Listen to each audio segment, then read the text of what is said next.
mistake that a lot of people do is saying it's good for China.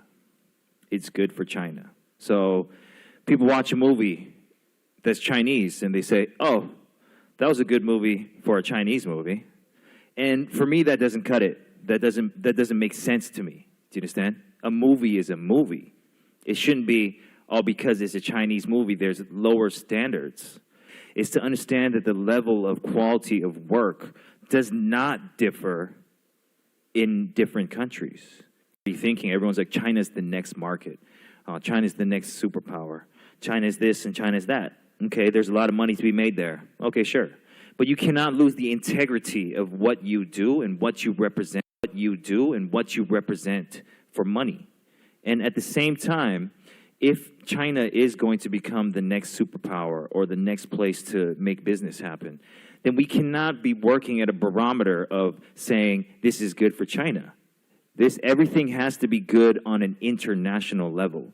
And only then will we be able to be standing proud and say this is Chinese made.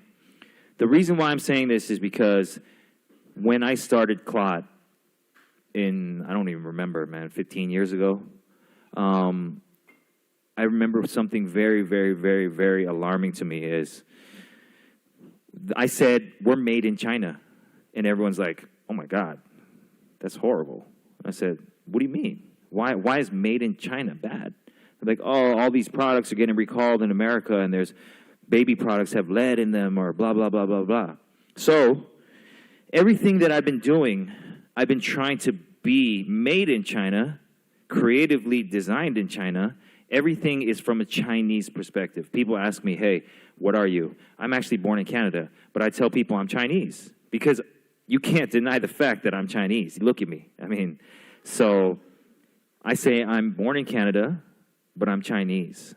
So when people think I say made in China or this we're based in China and it gives them a bad stigmatism, I have to be very aware of everything that I do and everything that I say so that if someone from an international level is looking at the product that we're making or looking at the creative designs or the ideas that we're coming out of, we can be proud to say that, yeah, this is made in China.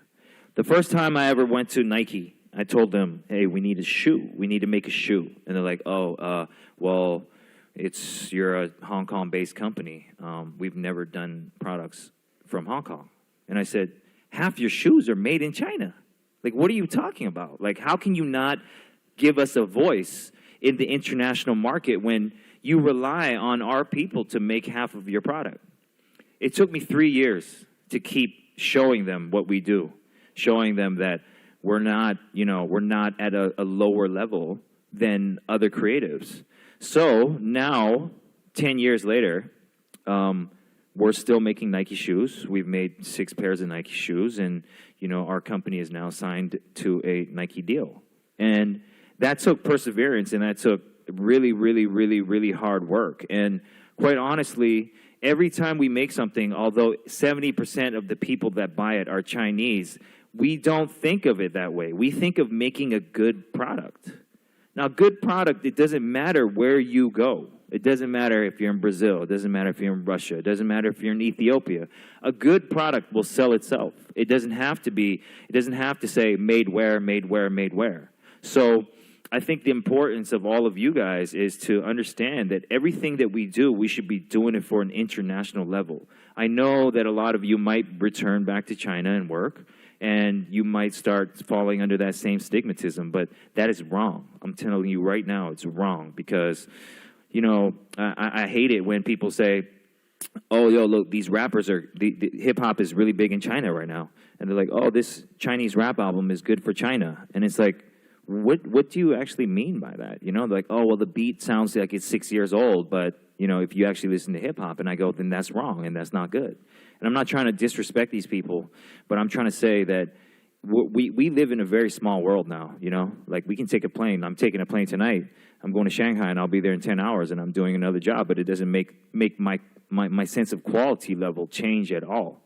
We have to keep knowing what's good and keep bringing what's good so that in China, in 10, 15, 20, 50 years, whenever it really is our time to step up to the plate, we already are trained in offering quality level products or quality level thinking, not judged on the level of what's good in China.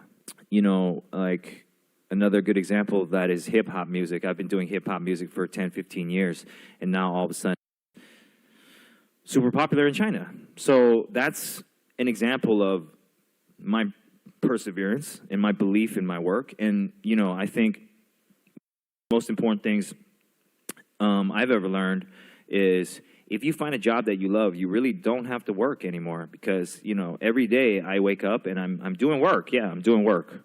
I'm consulting for this brand. I'm recording this song. I'm designing the shoe. But it's not really work to me. It's just because it's something that I love. It's something that I'm passionate for. It's something that I want to tell the world. So I think what's most important also that I wanted to tell you is, you know, it might be that tech is really in right now, or, I don't know, basketball or something, right? And you're like, oh, I'm going to go to that market and try to make some money. 9 out of 10 times you will lose, because you're only trying to do it for finance. Finance is secondary. Passion is first. Because, like I said, if you have passion for something, no matter how hard it is, it's all worth it. But if you're just trying to look for a dollar bill, there's a lot of places you can find easy money. But if you're trying to do something for 10 to 15 years, or for your lifetime, if you go into an industry that is only because there's money or my mother told me to go do it, I feel sorry for you, because you're going to have a horrible life. And every day you wake up, you're going to have to look at yourself in the mirror, and you're going to be sad.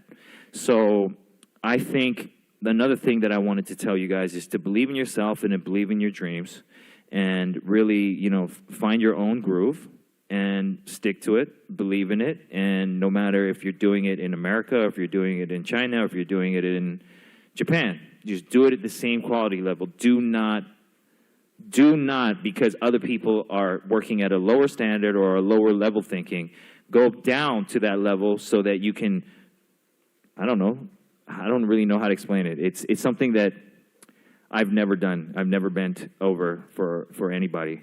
And I think, you know, the willpower of yourself will be the testament of Chinese people for the next 50 to 100 years. And I think that we are the most important people right now in the world, because we have a great chance, and we have one of the largest nations. We're becoming more and more important on the international level.